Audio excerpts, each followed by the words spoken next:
Wait, no, thinking of someone else. LOLOLOLOLOLOL. Hashtag good. What is the deal with that? I'll let you decide.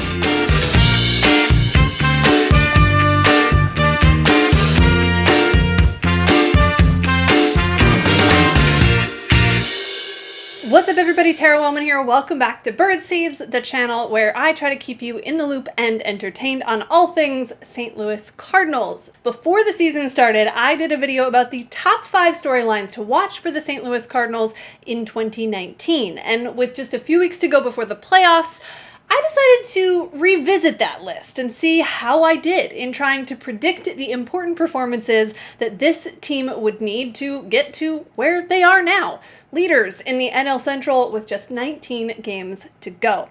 If you haven't already, make sure that you hit the subscribe button for more videos from me along the way. And if you like this list, this review of the list, or you want to see more videos like this, hit that thumbs up and that will help me know what you enjoyed. So with that, let's dive in with storyline number 1, Matt Carpenter and Paul Goldschmidt. But if the Cardinals want the addition of Paul Goldschmidt to be enough to push their offense over the hump, both Matt Carpenter and Paul Goldschmidt need to lead the charge, not just the lineup.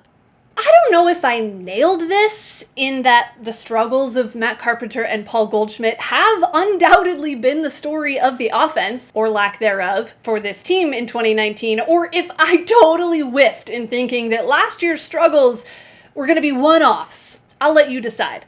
But the reality remains. The Cardinals, in the absence of total dominance by their 2 offensive should-be stars, have had to find offense literally everywhere else. In terms of weighted runs created plus, Matt Carpenter has not put up a sub-100 season in basically his entire major league career, unless you count the 7-game stint in 2011 when he made his debut. In fact, his worst season by that measure, he was still 17% above average, which, let's be real, is nothing like acceptable for a guy who's capable of MVP-type production, like his 7.2 wins above replacement campaign in 2013 that launched him into league-wide relevance. But it's significantly better than this year's 93 WRC plus season that features his lowest walk percentage, which is his bread and butter, since 2015, and his highest strikeout percentage ever. After hitting 20-plus home runs in 4 consecutive seasons, he has just 12, with only weeks to go in 2019. His line drive percentage is way down, his ground ball percentage is way up, and basically that's just a lot of math that says Matt Carpenter hasn't been very good. But that's what the Cardinals brought Paul Goldschmidt in for, right? To create an offensive cushion in case someone else faltered. Except it's been more like an offensive cavern. Okay, that was a little bit of an exaggeration for the sake of alliteration, but Goldie has been far from his best either.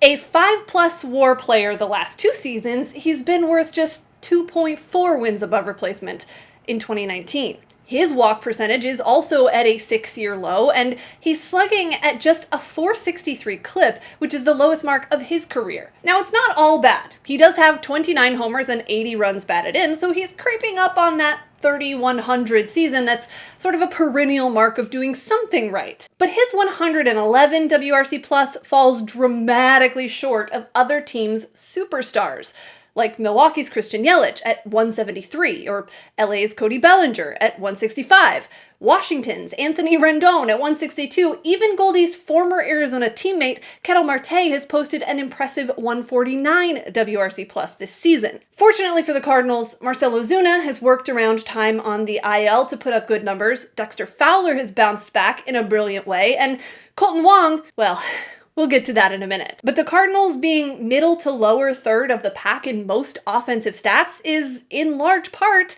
because their 1-2 punch lacked a little oomph. Storyline number 2 was Jack Flaherty. There are question marks all around this potentially powerful but very unproven pitching staff for the Cardinals, and if they're going to shut down the high-powered offenses of the Cubs and the Brewers and the Reds, sorry, Pirates, I just don't see it yet. Flaherty is going to have to be every bit what he was last year from a stuff perspective, and then some from an efficiency standpoint. Remember that last year, Flaherty went 6 innings or more in just 11 of his 28 starts. Consistency and efficiency would be the key in 2019. However, instant improvement in that regard was probably wishful thinking. Before the All-Star break, the unofficial first and second half divider, Flaherty went less than 6 innings in 10 of his 18 starts, posting an extremely underwhelming 4.64 ERA along with a 1.23 whip in 97 innings pitched. But just when the Cardinals as a whole seemed to be on the brink of collapsing under the weight of an ineffective rotation and an overworked bullpen, Jack Flaherty 2.0 began to soar.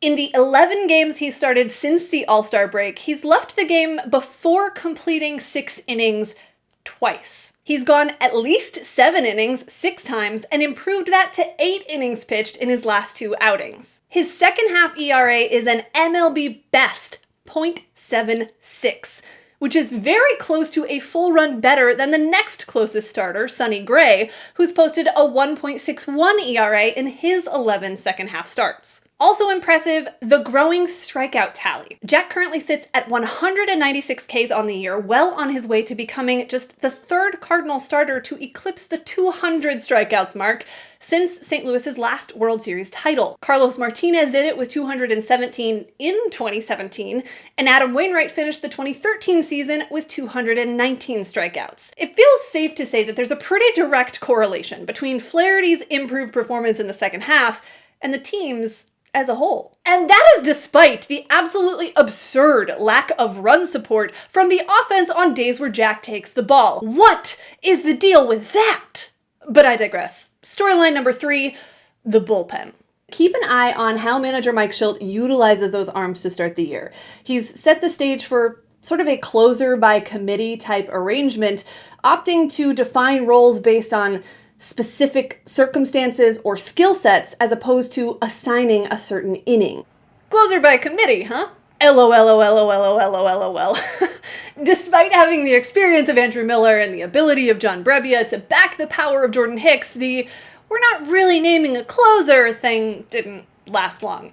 Jordan Hicks, who hit the IL in late June and was out for the season after a UCL tear that required surgery, still had 10 more save opportunities by the All-Star break than the next closest guy. He was, by all possible measures, the closer. And now it's Carlos Martinez, which is another story in and of itself. But the Cardinals bullpen has, in large part, been the backbone of the 2019 squad. And as the season went on, the roles have, in some respects, become less about inning assignments and more about leverage and matchups.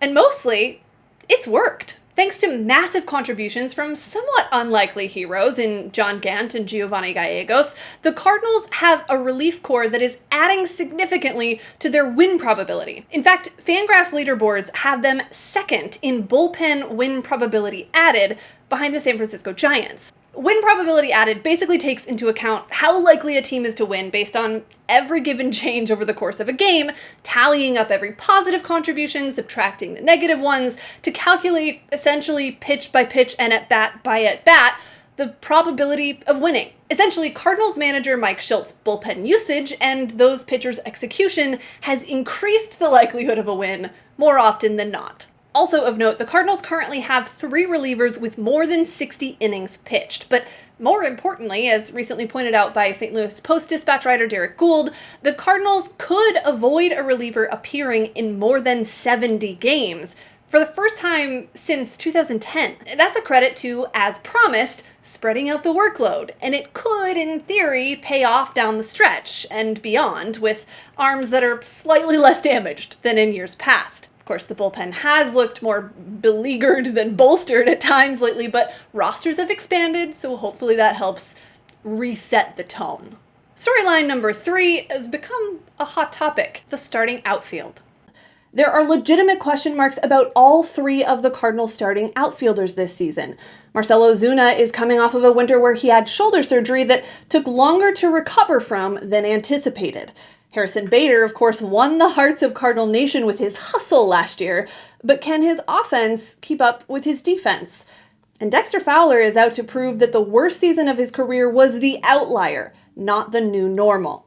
This has been a talking point all summer. How much should Jose Martinez play? Where does Dexter Fowler really belong? Remember when Marcell Ozuna actually fell off the left field wall and apparently got superpowers? And what about the disaster of a year by most standards for Harrison Bader? Or the chances given to Lane Thomas and Randy Arozarena? Wait, no. Thinking of someone else. Oh yeah, Tommy Edman, second baseman turned regular right fielder? What? It's been a journey, but let's focus on the original big three, starting with Marcell Ozuna. Despite his infuriating streakiness, he does lead the team in runs batted in. A sort of controversial stat in and of itself, but for a cleanup hitter, it's a fair thing to look at. He also has the top OPS on the team, and in 30 fewer games than Goldschmidt, he has one more double, 3 fewer home runs, 1 more RBI, 48 fewer strikeouts, and I'm not making this up, 12 stolen bases to Goldschmidt's 2. Dexter Fowler, as I mentioned, has bounced back in a pretty big way. Not only has his slash line returned basically to career norms, he's also returned to the top of the lineup and really taken ownership of it, which is good because that had sort of become a bit of a revolving door with Matt Carpenter's frustrating season. Fowler strangely has slightly better offensive numbers when he's playing in center field as opposed to right field, but that's a breakdown for a different day. The important thing is, Dexter Fowler has become a pretty reliable offensive piece that helped reset the batting order and jumpstart the run scoring in the second half. And then there's Harrison Bader. He's such an enigma because when he's on a roll, he is a massive spark and capable of changing games in ways that only Harrison Bader can. But he also spent 16 games at Memphis late in the season after falling off the map completely at the plate. Basically, the guy couldn't hit anything that wasn't a fastball, and he also was taking a lot of fastballs down the middle for strike 3. But a confidence-building trip back to AAA, which seems like an oxymoron, seems to have set him on the right track. Since returning to the big league lineup on August 20th, he's carrying a .792 OPS with 3 doubles, a triple, a homer, 13 runs batted in, 12 walks that match his 12 runs scored, not to mention the game-saving defensive plays that only he can make. So I guess 2 out of the 3 starting outfielders have been pretty consistently good, and the other one is good again at the right time? And don't forget, there's always Tommy Edman to swoop in and save the day. Who needs more depth than that? Which brings me to storyline number 5, Kolten Wong.